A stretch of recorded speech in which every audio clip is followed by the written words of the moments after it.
Field line को connect कर रही है नहीं, अभी इससे रिलेटेड फील्ड लाइन की संख्या कितनी है 0। ठीक है, अब समझेंगे ध्यान से मैं काम जो है वो क्या करवा रहा हूं। यहां पे जो है वो हम क्या लिख रहे हैं, बात नंबर 1 कि यहां पे जो है वो मोशन ऑफ मैग्नेट है, मैग्नेट को फेंक के मारा आपने किसकी तरफ।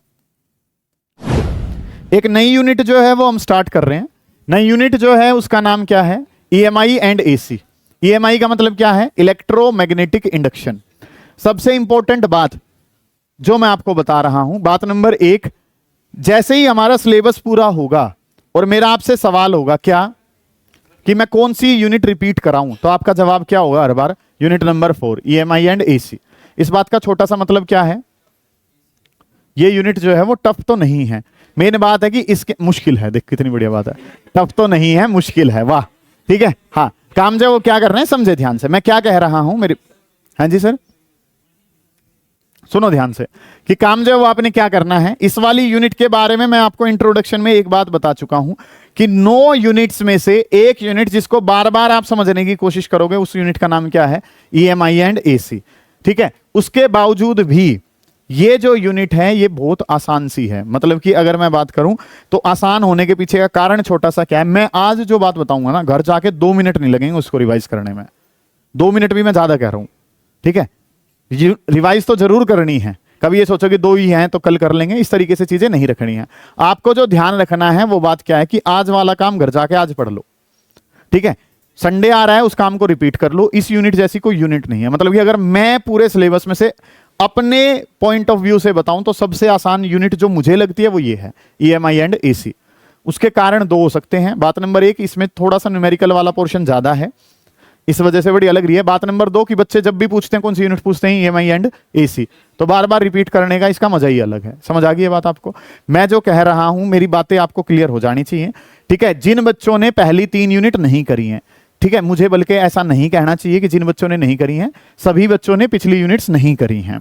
ठीक है, हाँ तो अब जो काम है वो क्या है, आप ये मान के चलें कि हम जो है काम किस तरीके से कर रहे हैं, सर्कल में काम कर रहे हैं सर हम। ठीक है, इसमें अगर मैं बात करता हूं तो मैं यूनिट नंबर 1 करा चुका हूं, 2 करा चुका हूं, 3 करा चुका हूं। ठीक है, इसको क्लोक ना मानने, कभी सोचो कि मास्टर पे 12 भी नहीं लिखना आ रहा है। ठीक है, पहली दूसरी तीसरी शुरू करा चुका हूं, खत्म करवा चुका हूं, अब आगे हैं किस पे, 4th पे।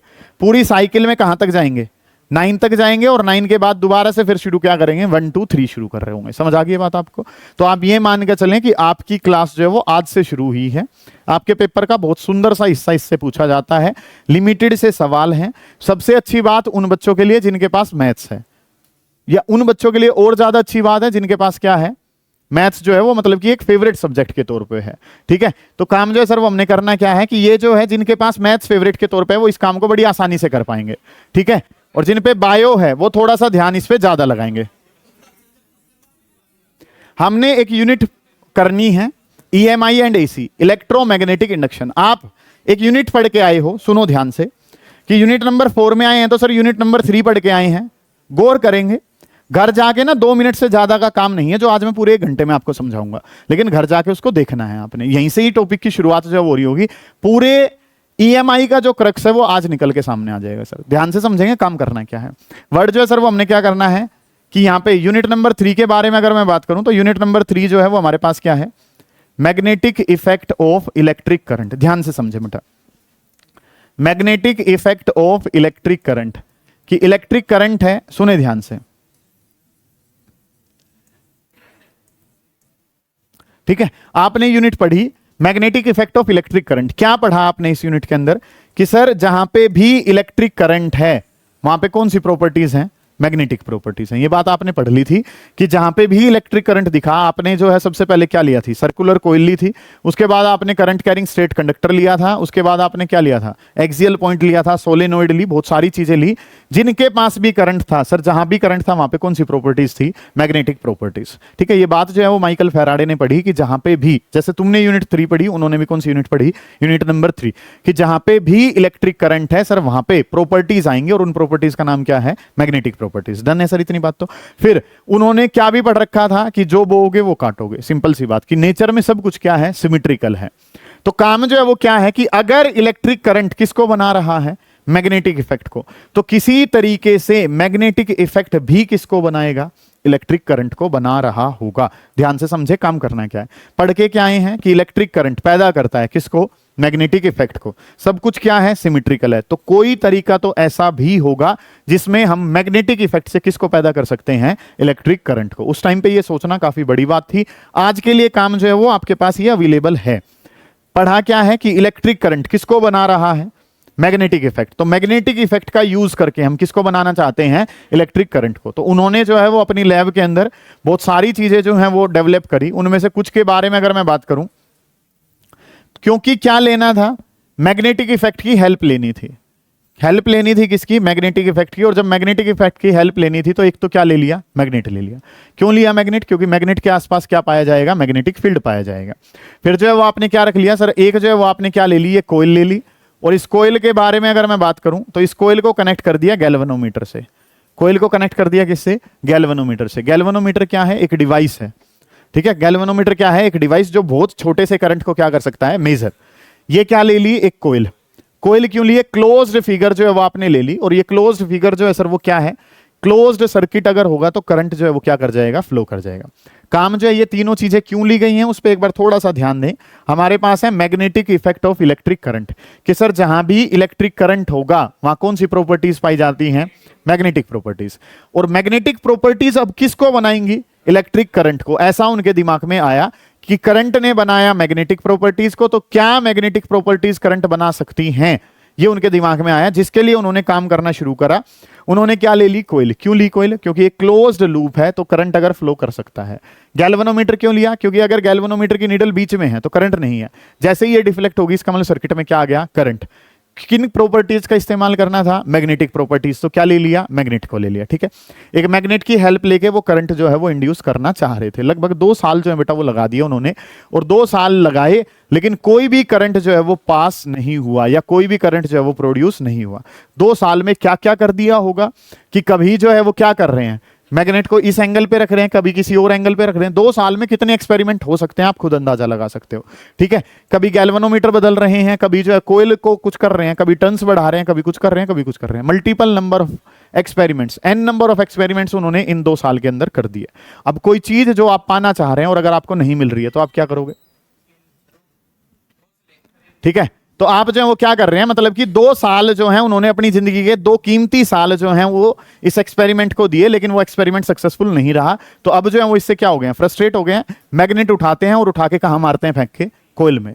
और गैल्वेनोमीटर जो है वो क्या शो कर देता है, डिफ्लेक्शन शो कर देता है। अब कहानी जो है वो आपको क्या शो कर रही है कि आपकी जो अंतिम कोशिश है वो भी आपको सक्सेस दिला सकती है। आप माइकल फैराडे को आज की तारीख में पढ़ रहे हो, ठीक है। उन्होंने क्या करा, उन्होंने जो है मतलब बहुत सारे एक्सपेरिमेंट करके देखे, कोई काम नहीं बना। और जब वो उस काम को क्या करने जा रहे हैं, तोड़ने जा रहे हैं, तो उस टाइम पे उनको क्या मिल गई है, सक्सेस मिल गई है। उसी के बेसिस पे आज के टाइम पे आपके पास जनरेटर अवेलेबल है, ठीक है। मैग्नेटिक इफेक्ट के बेस पे ही क्या पैदा किया जा रहा है, करंट।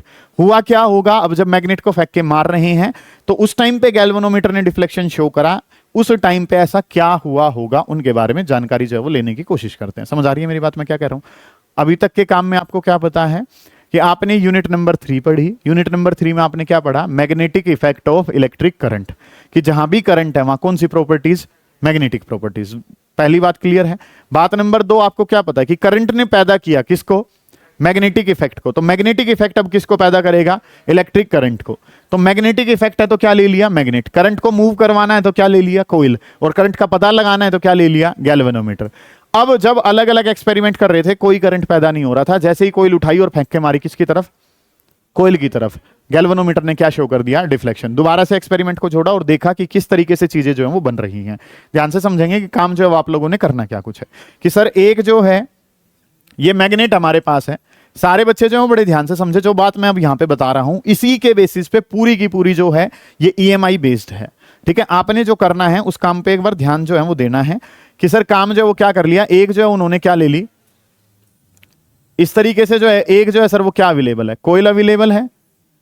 कोयल को कनेक्ट कर रखा है किससे, गैल्वेनोमीटर से।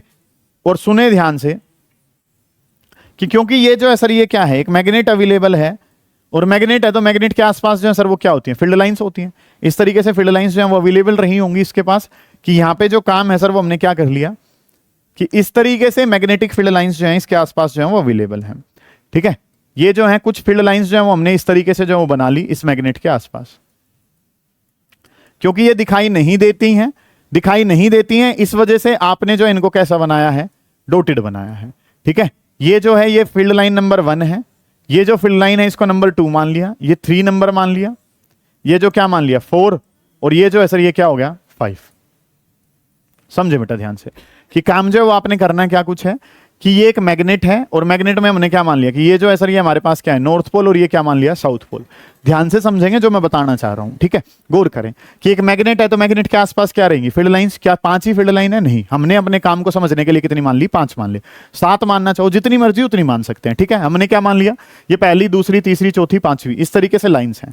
अभी अगर इस कोयल में मैग्नेटिक फील्ड लाइन्स की संख्या देखूं तो क्या कोई भी फील्ड लाइन उसको कनेक्ट कर रही है? नहीं। अभी इससे रिलेटेड फील्ड लाइन्स की संख्या कितनी है? 0। ठीक है, अब समझेंगे ध्यान से, मैं काम जो है वो क्या करवा रहा हूं। यहां पे जो है वो हम क्या लिख रहे हैं, बात नंबर 1 कि यहां पे जो है वो मोशन ऑफ मैग्नेट है। मैग्नेट को फेंक के मारा आपने किसकी तरफ, मोशन ऑफ मैग्नेट जो है वो आपने कर लिया। ठीक है, और मोशन ऑफ मैग्नेट जो है वो हमने माना। अब इसके बाद जो काम है वो सर हमने क्या करना है कि number of field lines linked to coil, number of field lines linked to coil, कितनी फील्ड लाइंस जो है वो कोयल से कनेक्टेड हैं, ये बात आपके पास है। नंबर 2 जो काम है वो हमने देखना है अब गैल्वेनोमीटर को कि गैल्वेनोमीटर के अंदर क्या हो रहा है, डिफ्लेक्शन जो है वो कैसी है। सुने ध्यान से कि अभी अगर मैं बात करूं, गौर कर रहे होंगे सारे बच्चे, यही टेबल जो है वो आपके पूरे चैप्टर का सार है। कुल मिला के ये मान के चलें कि पहले अगर मैं बात करता हूं मोशन ऑफ मैग्नेट, मैग्नेट जो है वो आराम से रुकी हुई थी। ठीक है, केस नंबर 1 जो है वो हमने मान लिया, या सीरियल नंबर जो इसको हम दे सकते हैं। ठीक है, कि जब जो है number of field lines related to magnet, magnet से यहां पे कोयल से रिलेटेड, अभी कोयल में क्या कोई भी फील्ड लाइन अंदर गई हुई है? नहीं, तो फील्ड लाइंस जो है वो कितनी है? 0। गैल्वेनोमीटर कोई डिफ्लेक्शन शो नहीं कर रहा है सर इस टाइम पे। इस टाइम पे गैल्वेनोमीटर की डिफ्लेक्शन जो है कुछ भी नहीं है। अब आप इसको हल्का सा आगे की तरफ लेकर जाओ। ठीक है, आप क्या समझ रहे हैं कि मेरे हाथ में ये क्या है, मैग्नेट है, और जब मैं इसको आगे की तरफ लेके जा रहा हूं तो ये 1 वाली जो लाइन है वो कहां चली जाएगी? अंदर। हल्का सा मोशन जो है ना, मतलब कि वैसे तो मैग्नेट को फेंक के मारा है, लेकिन उसका जो है वो आप क्या कर रहे हैं, पॉज कर करके उसका वर्जन जो है वो चेक कर रहे हैं। तो सर ये जो है जैसे ही हल्का सा आगे की तरफ जाएगी तो ये रेड कलर जो है वो कहां चला जाएगा? कोयल के अंदर चला जाएगा। ठीक है, सेकंड वाली पोजीशन के लिए सर अगर मैं बात करता हूं तो एक लाइन जो है वो अंदर चलेगी और गैल्वेनोमीटर के अंदर डिफ्लेक्शन जो है वो आई। चेक लगाने का मतलब डिफ्लेक्शन है, क्रॉस लगाने का मतलब डिफ्लेक्शन नहीं है। जैसे ही ये मैग्नेट थोड़ी सी और अंदर जाएगी, ये 2 और 4 नंबर वाली फील्ड लाइन भी कहां चली जाएगी? अंदर। तो 1 2 3 फील्ड लाइन जो है वो कहां चली गई हैं? अंदर की तरफ चली गई। ठीक है, थर्ड वाली लोकेशन में जैसे ही थोड़ा सा और अंदर की तरफ जाएंगे तो फील्ड लाइंस की संख्या कितनी होगी? 3, और 3 संख्या होगी तो गैल्वेनोमीटर ने क्या शो करा है? डिफ्लेक्शन शो करा है सर। और आगे की तरफ जाएगी, और आगे की तरफ जाएगी तो सर कितनी संख्या हो जाएगी? सारी की सारी फील्ड लाइन अंदर चली जाएंगी और गैल्वेनोमीटर जो है वो क्या शो कर रहा है? डिफ्लेक्शन। बिल्कुल ही कंप्लीटली अंदर ले जाऊंगा तो फील्ड लाइन की संख्या कितनी रहेगी? 5। टोटल 5 है, 5 की 5 लिंक हो चुकी हैं। तो अगले वाले काम में जब हमने देखा सर तो 5 की 5 फील्ड लाइन जो है वो अंदर जा चुकी हैं और गैल्वेनोमीटर जो है वो कोई डिफ्लेक्शन शो नहीं कर रहा है। गैल्वेनोमीटर की डिफ्लेक्शन फिर से क्या हो गई है? 0। वो दोबारा कहां आ चुका है? अपने 0 पे आ चुका है। अब अंदर जाने से तो फायदा है नहीं, आप जो है वो कहां आना शुरू करते हैं? बाहर की तरफ। जैसे ही आप बाहर की तरफ आएंगे ये 3 और 5 नंबर वाली बाहर निकल जाएगी। तो अब जो काम है यहां तक का जो मोशन है सर, ये कौन सा मोशन है? फॉरवर्ड मोशन है। ये जो मोशन है सर ये कौन सा है? इसके बाद जो आपने चालू किया वो करा सर बैकवर्ड मोशन। कि अब जो काम आप कर रहे हैं, आपने शुरू कर दिया है बैकवर्ड मोशन। और बैकवर्ड मोशन जब आपने शुरू करा, सुने ध्यान से, आप इसको हल्का सा पीछे की तरफ लाते हैं, हल्का सा इसको पीछे की तरफ लाएंगे तो फील्ड लाइंस की संख्या दोबारा कितनी रह जाएगी? 3। गैल्वेनोमीटर जो है वो डिफ्लेक्शन शो करता है। फिर जो काम है सर वो क्या हुआ? और पीछे लाएंगे, फील्ड लाइन की संख्या कितनी रह जाएगी? 1। गैल्वेनोमीटर डिफ्लेक्शन शो करता है। अगले वाले काम में सुने ध्यान से कि अब और पीछे लाएंगे, डिफ्लेक्शन जो फील्ड लाइंस है सारी की सारी बाहर निकल आएंगी, सारी की सारी बाहर निकल आएंगी, गैल्वेनोमीटर डिफ्लेक्शन शो करता है। तब भी गैल्वेनोमीटर क्या शो कर रहा है? डिफ्लेक्शन। बिल्कुल ही बाहर आ जाएंगे। 9th नंबर को अगर मैं यहां पे लिखूं तो 9th नंबर को कोमा लगा के अगर लिख देंगे तो फिर लाइंस की संख्या कितनी है? 0। गैल्वेनोमीटर फिर कोई डिफ्लेक्शन शो नहीं करता है। ये ऑब्जर्वेशन है उनकी और इन ऑब्जर्वेशन को अब हमने कंक्लूड करना है। सिंपल सा काम। कोयल क्यों ली? क्योंकि करंट जो फ्लो करता है वो किस में फ्लो करता है? क्लोज सर्किट में। गैल्वेनोमीटर क्यों लिया? करंट है तो गैल्वेनोमीटर डिफ्लेक्शन शो करेगा, करंट नहीं है तो गैल्वेनोमीटर की रीडिंग वहीं की वहीं रहेगी। मैग्नेट क्यों लिया? क्योंकि मैग्नेट की हेल्प से ही किसको पैदा करना है? करंट को। तो मैग्नेट की हेल्प से करंट पैदा तो हो रहा है, लेकिन किन्हीं सिचुएशन में हो रहा है और किन्हीं में पैदा नहीं हो रहा है, उसी के बारे में आपने गौर करनी है। तो बिल्कुल स्टार्टिंग वाले केस में जब मैग्नेटिक फील्ड लाइंस कितनी है? 0, कोई भी करंट नहीं है। फिर जो है वो धीरे धीरे करंट बना, अब जो है फील्ड लाइंस हैं लेकिन फिर भी कोई करंट नहीं है। फिर आपने अंदर जब इसको लेकर गए तो कोई प्रभाव नहीं पड़ रहा था, आप मैग्नेट को कहां लाना शुरू करते हो? बाहर की तरफ। बाहर की तरफ मैग्नेट आई है तो डिफ्लेक्शन आई, एक टाइम पे जाके फिर से डिफ्लेक्शन कितनी हो जाती है? 0। अब पूछा गया आपसे कि ये जो गैल्वेनोमीटर है ये डिफ्लेक्शन कब शो कर रहा है? पहला काम तो क्या कहा कुछ बच्चों ने कि सर जब भी मैग्नेटिक फील्ड लाइंस आती हैं तो गैल्वेनोमीटर क्या शो कर रहा है? डिफ्लेक्शन। यहां पे फील्ड लाइंस नहीं थी, गैल्वेनोमीटर की डिफ्लेक्शन नहीं है। 1 आई डिफ्लेक्शन है, 3 आई डिफ्लेक्शन है, 5 आई डिफ्लेक्शन है। लेकिन अगर मैं इस बात का जवाब यहां से दूं तो फील्ड लाइंस तो कितनी है? 5, लेकिन यहां पे गैल्वेनोमीटर ने कोई डिफ्लेक्शन शो नहीं करी। 8वें वाले केस में देखते हैं तो फील्ड लाइंस की संख्या कितनी है? 0, लेकिन गैल्वेनोमीटर क्या शो कर रहा है? डिफ्लेक्शन। इसका मतलब फील्ड का होना या ना होना तो जरूरी। भाई यहां पे देखे तो फील्ड तो है लेकिन डिफ्लेक्शन क्या है? 0। यहां पे देखे तो फील्ड नहीं है फिर भी क्या है? डिफ्लेक्शन। तो ऐसी कौन सी चीज है जिसकी वजह से डिफ्लेक्शन आता है? और वो जो चीज है बेटा वो क्या है? चेंज। वो जो वर्ड है वो क्या है? फील्ड का होना जरूरी नहीं है, फील्ड का चेंज होना जरूरी है। क्या होना जरूरी है? चेंज होना। देखो आप 0 से कहां जा रहे हो? डिफ्लेक्शन है। 1 से कहां जा रहे हो? 3, डिफ्लेक्शन है। 3 से कहां जा रहे हो? 5, डिफ्लेक्शन है। 5 से 5 रहेगी, चेंज नहीं है। चेंज नहीं है तो सर डिफ्लेक्शन भी नहीं है। मतलब कि आज तारीख में आप क्या याद कर लोगे? चेंज वर्ड यूज कर लोगे। आने वाले 15 दिन तक जो एक काम चलता रहेगा उसका नाम क्या है? चेंज। चेंज है तो करंट पैदा हो जाएगा और चेंज नहीं है तो करंट पैदा नहीं होगा। समझ आ गई बात? 5 का 5 रह गया। फील्ड लाइंस तो हैं लेकिन क्या फील्ड लाइंस चेंज हो रही हैं? नहीं हो रही। नहीं हो रही तो सर डिफ्लेक्शन भी नहीं है। 5 से 3 पे आए, सर चेंज का मतलब बढ़ना नहीं है, चेंज का मतलब बढ़ना भी है और क्या है? घटना भी है। चाहे बढ़ जाए चाहे घट जाए। वर्ड जो है वो क्या है? 5 की कितनी होगी? 3, डिफ्लेक्शन है। 3 से कितनी होगी? 1, डिफ्लेक्शन है। 1 से कितनी होगी? 0, डिफ्लेक्शन है। 0 की कितनी रहेगी? 0, कोई डिफ्लेक्शन नहीं है। तो यहां से जो ये टेबल है ना, यही घर जाके पढ़नी है। और करना क्या है कि आपको एक छोटी सी बात पता चली कि फील्ड लाइंस का होना जरूरी नहीं है। किसने बताई ये बात आपको? ये लिख रही है यहां पे कि जब 5 नंबर है, फील्ड लाइंस तो हैं लेकिन डिफ्लेक्शन कितनी है? 0। 8 नंबर ने फिर क्या बताया है कि फील्ड लाइंस नहीं है फिर भी डिफ्लेक्शन है। फील्ड लाइंस का होना जरूरी नहीं है, फील्ड लाइंस का चेंज होना जरूरी है। वेदर वो चेंज जो है वो कैसा हो? पॉजिटिव या चेंज कैसा हो? नेगेटिव। समझ आ गई बात?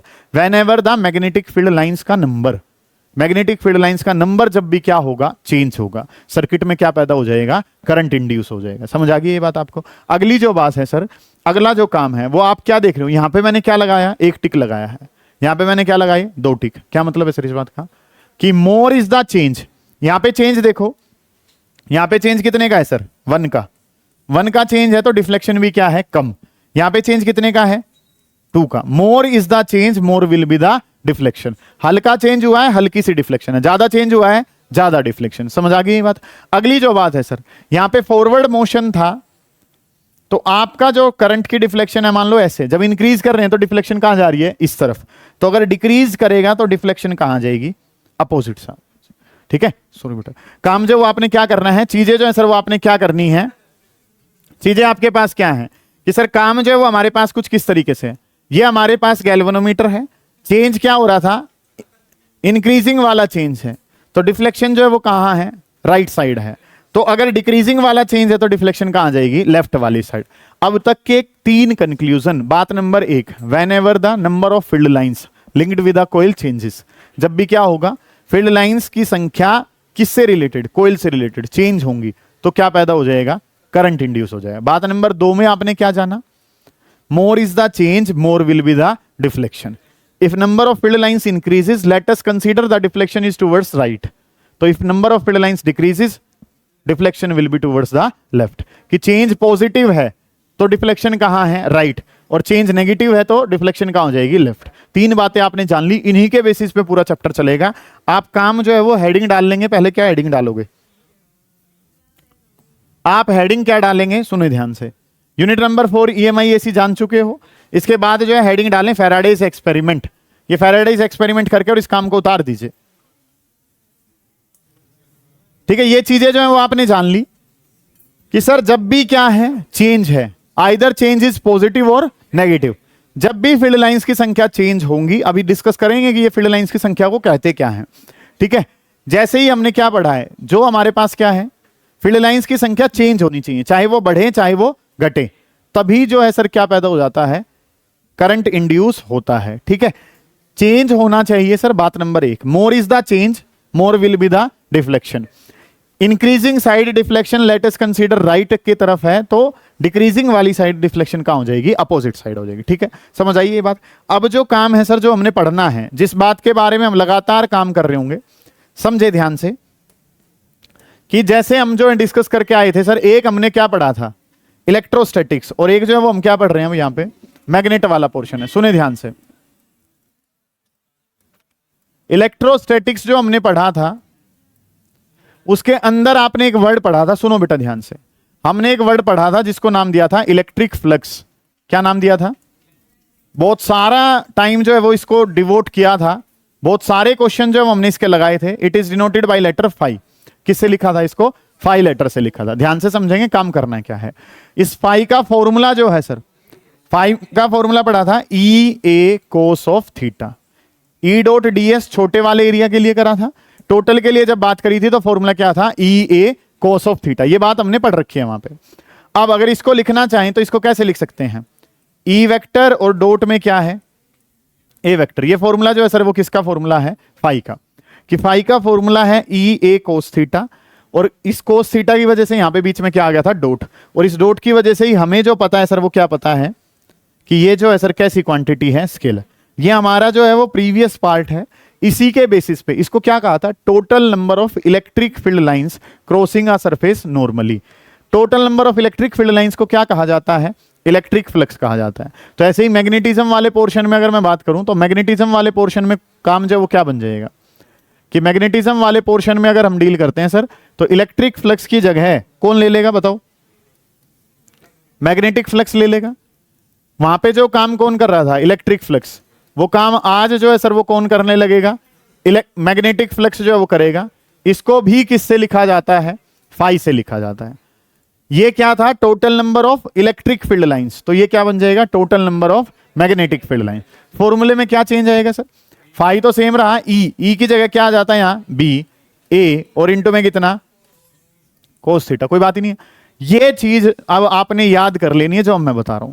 मैग्नेटिक फ्लक्स ज्यादा इंपॉर्टेंट है क्योंकि पूरी की पूरी यूनिटी किसके ऊपर है, magnetic flux. A B C तीनों चीजें हैं सर। ए का मतलब क्या है यहाँ पे, एरिया, बी का मतलब क्या है, मैग्नेटिक फील्ड, और सी का मतलब क्या है, कोस थीटा। पूरा चैप्टर 15 दिन यही बात मैं बार बार रिपीट कर रहा हूं, फाई का formula B A cos theta. ठीक है, यही काम जो है वो हम बार बार कर रहे होंगे कि फाई का फॉर्मूला है sir B A cos theta. अभी थोड़ी देर पहले बताया था क्योंकि कोस थीटा है तो वर्ड क्या लग जाएगा, B vector dot A vector. और इस डॉट की वजह से हमें क्या पता चला कि मैग्नेटिक फ्लक्स जो है सर वो कैसी क्वांटिटी है, स्केलर क्वांटिटी है सर। और अगर ये स्केलर क्वांटिटी है तो अब चीजें जो है सर वो क्या होंगी, समझे ध्यान से। फ्लक्स एक स्केलर क्वांटिटी है, एसआई यूनिट अगर मैं लिखना चाहता हूं, समझे ध्यान से। मैग्नेटिक फील्ड की क्या होती है, टेस्ला। एरिया की क्या होती है, मीटर स्क्वायर। बी के बारे में अगर मैं बात करूं तो बी की यूनिट जो अंकित भाई वो क्या है, टेस्ला। ए की बात करूं तो ए किसमें होता है, मीटर स्क्वायर।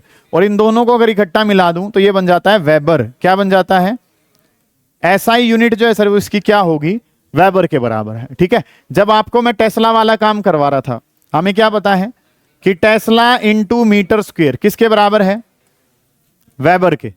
तो जब हमने मैग्नेटिक फील्ड की यूनिट जो है वो कई बार क्या भी पढ़ी है, वेबर पर मीटर स्क्वायर। तुम्हारा ध्यान नहीं जाता है चीजों पे, अदरवाइज टेस्ला को हमने बहुत ज्यादा जगह क्या भी पढ़ा है, वेबर पर मीटर स्क्वायर। ये आज वाला काम था जो हम पहले से ही यूज करते आ रहे हैं। दोबारा देख लो कि हमें क्या पता है, फाई का फॉर्मूला ए बी सी, हम कैसे लिखते हैं, B A cos theta. Cos theta की वजह से हम वर्ड क्या यूज करते हैं, डॉट। मैग्नेटिक फील्ड की यूनिट क्या है, टेस्ला। एरिया की क्या है, metre square. Tesla metre square क्या बन जाता है, वेबर बन जाता है। समझ आ गई बात। वेबर की शॉर्ट फॉर्म जो है सर वो क्या हो जाती है, डब्ल्यू बी हो जाती है। वेबर जो है ना वो बन जाती है। ऐसे ही अगर मैं सीजीएस यूनिट की बात करूंगा तो सीजीएस यूनिट जो है सर, टेस्ला, टेस्ला की वजह से क्या हो जाएगा, गोस, और मीटर का क्या हो जाता है, सेंटीमीटर का स्क्वायर। और इसको हम नाम दे देते हैं मैक्सवेल। क्या नाम देते हैं इसको हम? ठीक है, गोस इनटू सेंटीमीटर स्क्वायर को क्या कहते हैं? मैक्सवेल। और अगली अगर मैं बात करूं तो 1 वेबर जो है, एक वेबर जो है वो किसके बराबर है? एक वेबर बराबर है 10 की पावर 8 मैक्सवेल के। एक वेबर जो है वो किसके बराबर है? 10 की पावर 8 मैक्सवेल के बराबर है। ये काम जो है ना वो आपने करना है। दोबारा देखोगे, ध्यान से समझोगे। हमने मैग्नेटिक फ्लक्स पढ़ा क्यों? अब सबसे बड़ा सवाल तो ये है, क्योंकि सर हम यहां पे क्या डिस्कस कर रहे हैं, जब भी ये फील्ड लाइंस की संख्या चेंज होगी और total number of field lines को क्या कहा जाता है? फ्लक्स कहा जाता है। मैंने बताया भी था आपको कि आप प्रॉपर्टी खरीदने जा रहे हैं, आप पता करते हैं फील्ड का, पर गज का रेट जो है वो क्या कहलाता है? फील्ड। और जब आप उसकी मल्टीप्लाई एरिया से कर देते हैं तो वो क्या हो जाता है? फ्लक्स हो जाता है। ठीक है, आप पता करने गए 20,000 रुपए गज, तो वो क्या है? फील्ड है। आपने उसकी मल्टीप्लाई एरिया से कर दी, आपने 100 गज ले लिया, 20 लाख दिए, तो वो 20 लाख जो टोटल वैल्यू है, उस टोटल वैल्यू को क्या कहते हैं? फ्लक्स कहते हैं। ये हम इलेक्ट्रिक वाले केस में पहले से ही कर चुके हैं। मैंने कहा था कि इसको मैग्नेटिक में भी दोबारा करेंगे। ठीक है, तो काम जो सर वो हमने मैग्नेटिक फ्लक्स क्यों पढ़ा? क्योंकि हमें क्या पता है यहाँ पे फील्ड लाइंस की संख्या क्या होती है? चेंज। और total number of field lines को ही क्या कहा जाता है? फ्लक्स कहा जाता है। पढ़ने के लिए आसान काम क्या कर लिया कि मैग्नेटिज्म में पढ़ना है मैग्नेटिक फ्लक्स, जिसका फॉर्मूला क्या होता है? फाई से लिखा जाता है। ए बी सी तीनों चीजें आएंगी। फॉर्मूला क्या हो गया? B A cos of theta. Cos theta की वजह से हमने क्या लगाया? डॉट। डॉट की वजह से कैसी क्वांटिटी? स्केलर। मैग्नेटिक फील्ड की यूनिट क्या है? टेस्ला। एरिया की क्या है? Metre square. Tesla metre square क्या है? वेबर। अगली बात सीजीएस यूनिट, टेस्ला की वजह से गोस, मीटर की वजह से ये क्या बन गया? मैक्सवेल। और एक वेबर जो है 10 की पावर 8 मैक्सवेल के बराबर। क्यों पढ़ा है आपने मैग्नेटिक फ्लक्स? हेडिंग डालो मैग्नेटिक फ्लक्स और उसके अंदर लिखें, सब नहीं उतारना जो तुम लग जाते हो ना ये बीच में, जरूरत ही नहीं। हेडिंग डालो magnetic flux, it is defined as, ये नहीं उतारना। हेडिंग डालो मैग्नेटिक फ्लक्स और उसके अंदर लिखें magnetic flux, it is defined as total number of field lines. हमने क्यों पढ़ा मैग्नेटिक फ्लक्स? पता चल गया, क्योंकि फील्ड लाइंस की संख्या चेंज हो रही है तो उसी के अनुसार ये काम करना है। Total number of field lines crossing a surface, total number of field lines, total number of field lines crossing a surface normally. Total number of magnetic field lines बोला है क्या मैंने? टोटल नंबर ऑफ मैग्नेटिक लिखो ना, क्योंकि magnetic flux की बात कर रहे हैं। Total number of magnetic field lines crossing a surface normally is known as magnetic flux. वो वाला पोर्शन उतार दो। Crossing a surface normally, crossing a surface normally, उतार दें इस पोर्शन को जल्दी। नेक्स्ट जो काम है सर वो हमने क्या करना है, ये बात समझ में आ गई है। अब फाई का जो फॉर्मूला पढ़ा है, फाई का फॉर्मूला है sir B A cos theta. यही बात जो है वो मैं बार बार रिपीट कर रहा हूं कि फाई के फॉर्मूले में ए बी सी, ए का मतलब एरिया, बी का मतलब मैग्नेटिक फील्ड, सी का मतलब कोस थीटा। अच्छा, थीटा के बारे में बात करें तो theta is angle between B vector and A vector. अच्छा, एरिया कैसी क्वांटिटी है? Vector quantity. और इसकी डायरेक्शन कहां होती है? परपेंडिकुलरली आउटवर्ड होती है। Perpendicular to the surface, perpendicularly outward जो डायरेक्शन है इसकी वो होती है। पता है इतनी बातें कि फाई का फॉर्मूला है बी ए कोस थीटा। अगर मैं काम करूं किसके लिए, ये चीज भी हम इस्तेमाल करेंगे for N number of turns. अगर टन्स कितने हैं? एन नंबर ऑफ टन्स हैं, तो यही जो फॉर्मूला है सर ये क्या बन जाएगा? N B A cos of theta. यही फॉर्मूला जो है वो क्या बन जाएगा? N B A cos of theta. अब आपने क्या देखा है, फैराडे साहब ने आपको क्या बताया है कि किसी भी तरीके से किसको चेंज करना है? फाई। फाई का मतलब क्या है? Total number of field lines. Field lines को किसी भी तरीके से क्या कर दो? चेंज कर दो। अगर आप किसी भी तरीके से फील्ड इसको फाई को, फाई का मतलब क्या है? मैग्नेटिक फ्लक्स, किसी भी तरीके से मैग्नेटिक फ्लक्स को चेंज कर दोगे तो क्या पैदा हो जाएगा? करंट पैदा हो जाएगा। करंट पैदा कब होता है? जब पोटेंशियल डिफरेंस हो। क्या हो? 1 0 1 220 करंट फ्लो कर जाता है। ठीक है, अब फाई को चेंज करने का क्या तरीका? या तो बी को बदल दो एक टॉपिक, या किसको बदल दो? ए को, 2 टॉपिक। तीसरा टॉपिक क्या? एंगल बदल दो। 3 तरीकों से क्या बदल सकते हैं? फाई। और तीनों ही आपके टॉपिक हैं, काम खत्म हो जाएगा। ठीक है, आपने काम क्या पढ़ना है सर? हमने पढ़ा number of field lines change होती हैं तो ईएमएफ इंड्यूस होता है या करंट पैदा होता है। ठीक है, अगली जो बात हमने पढ़ी कि ये नंबर ऑफ फील्ड लाइंस को किससे लिखा जाता है? फाई से। फाई जो है वो क्या है? Magnetic flux. फॉर्मूला क्या है? A B C. समझ आ गई बात? किसी भी तरीके से ए को बदल दो, बी को बदल दो, सी को बदल दो, क्या पैदा हो जाएगा? ईएमएफ जो है या करंट जो है वो क्या हो जाएगा? पैदा हो जाएगा। हेडिंग डालो इलेक्ट्रोमैग्नेटिक इंडक्शन। ये वाली बात उतारो पहले तो कि फाई जो है, फाई जो है वो क्या है? ये लिख लिया, phi is equal to B A cos theta for N turns के लिए। सर हाँ जी, हाँ जी, बिल्कुल ठीक कह रहे हो आप, उसे चेंज करेंगे आने वाले टाइम में, वही पढ़ेंगे आप, टेंशन ना लो। ठीक है जी, हाँ हाँ जी, ये उतार लिया इन number of turns, phi is equal to B A cos theta, heading डाल लो ईएमआई, इलेक्ट्रोमैग्नेटिक इंडक्शन। ठीक है, टॉपिक का जो नाम है वो क्या है, ईएमआई। ईएमआई का मतलब क्या है, इलेक्ट्रो मैग्नेटिक इंडक्शन। टॉपिक जो है सर वो हमारे पास क्या है, इलेक्ट्रोमैग्नेटिक इंडक्शन। ध्यान से समझें, इस टॉपिक का मतलब क्या समझ में आ रहा है, इंडक्शन का मतलब क्या है, पैदा करना। किसको पैदा करना है, इलेक्ट्रिसिटी को, किसकी हेल्प से, इलेक्ट्रोमैग्नेटिक इंडक्शन। एक बात लिख लो, व्हेनेवर आए हो, ये बात पढ़ने के लिए आए हो, काम खत्म, घर जाके जो पढ़ना है वो क्या पढ़ना है, जो अब लिखवा रहा हूं। Whenever magnetic flux, whenever magnetic flux linked with a coil changes, whenever magnetic flux linked with a coil changes, whenever magnetic flux linked with a coil changes, an EMF is induced, whenever magnetic flux linked with a coil changes, n ऐसे, an EMF is induced in the coil, an EMF is induced in the coil, an EMF, EMF का मतलब potential difference, और जब भी potential difference होगा तो coil में क्या भागेगा, current. Whenever magnetic flux linked with the coil changes, an EMF is induced in the coil, corresponding to which a current flows, corresponding to which a current flows in the circuit, in the closed circuit लिख लो, corresponding to which a current flows in the closed circuit. This phenomena is known as EMI. ये definition आज पढ़ाई है जब topic शुरू कर रहा हूं, यही डेफिनेशन पूरे EMI में 5 बार रिपीट होगी। कितनी बार रिपीट होगी, पहली बार आज करवाई है जिस दिन शुरू करा है, 5वीं बार कब, जिस दिन खत्म करूंगा।